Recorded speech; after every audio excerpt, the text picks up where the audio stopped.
Hello, my name is Rui, and today I'm going to talk about some events of military and finance. So the firstly is Japan. In May, inflation-adjusted real wages fell by the most since June 2015. With spending on hotels, transport, and eating out falling sharply as people stayed at home, the Bank of Japan warned that uncertainty over the economic outlook was extremely high because of multiple risks, including the possibility of a second major outbreak. The outbreak has put pressure on inflation expectations in Japan, heightening concerns that the public health crisis will delay the central bank's push to reach its 2% inflation target. Weak demand has also kept a lead on prices, raising fears of a return to deflation. Minutes from past meetings have shown that some of the Bank of Japan's review board have called for reassessment of the bank policy structure as inflation moves further away from the central bank's 2% target. And then it's Australia. Australia. The outbreak has also bring an abrupt end to record economic growth and triggered a deep recession. That will take some time to recover, and the Reserve Bank of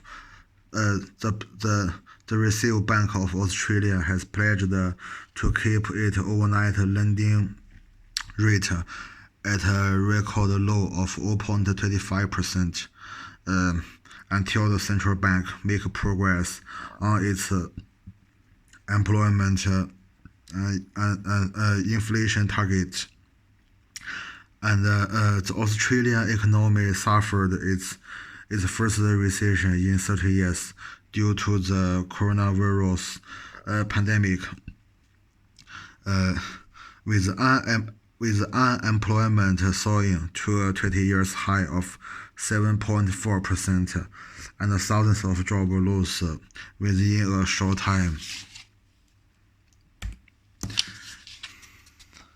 After that, I'm going to talk about what happened on Canada.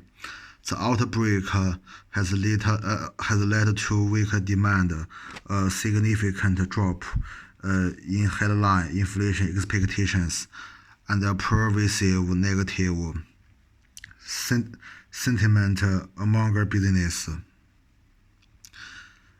After the New Deal was announced in July, the Bank of Canada said Canada economic activity would not return to pre-pandemic level until 2022,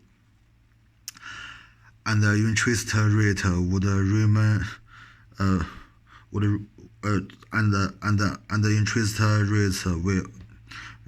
remain low for at least 2 years, and the Bank of Canada expects the recovery to be long as slow, and will continue its quantitative easing program until recovery is fully underway. And the Bank of Canada had earlier said weakness was most prevalent in the travel, finance, and real estate sectors, as well as energy-related companies. All regions and industry expect weaker sales, often report high levels of uncertainty about consumer behavior and future demand, it said. and then is American. So the U.S. 30 years fixed rate mortgage rate fell below 3% this week for the first time in nearly 50 years. The Federal Reserve signaled it will continue to try to keep interest rate low by buying U.S. Treasuries and other bonds. A program known quantitative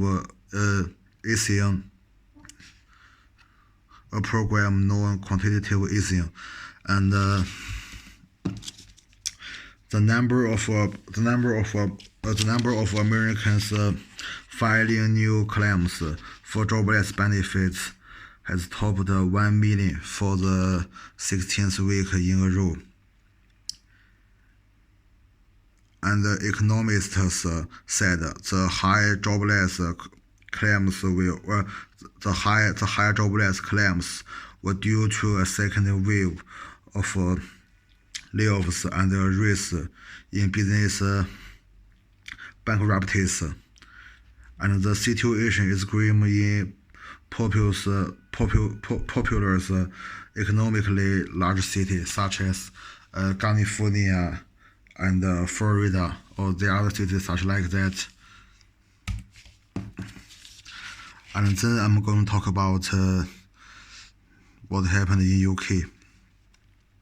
The number of shoppers in June was down 63% from a year earlier, but up 90 percentage points from May. And according to the report from the British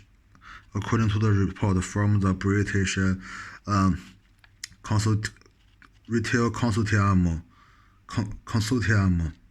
and market research firm Shopper Track, the UK retail sales rose 12% in May, after a slump in April, but inflation fell to 0.5% in May, the lowest in nearly 4 years. Is the lowest in nearly 4 years. Rob Broadbank,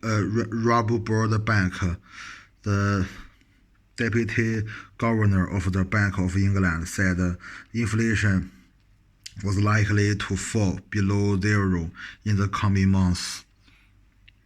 And thousands of jobs have been declared in the UK retail sector as a result of the COVID-19 and the next stage of the trade negotiation process presents a future challenge amid fears that consumers are reluctant to take to the street. Retail owners have warned that without tariff-free trade, consumers will face higher price from next year. And that is the reference page. Thanks.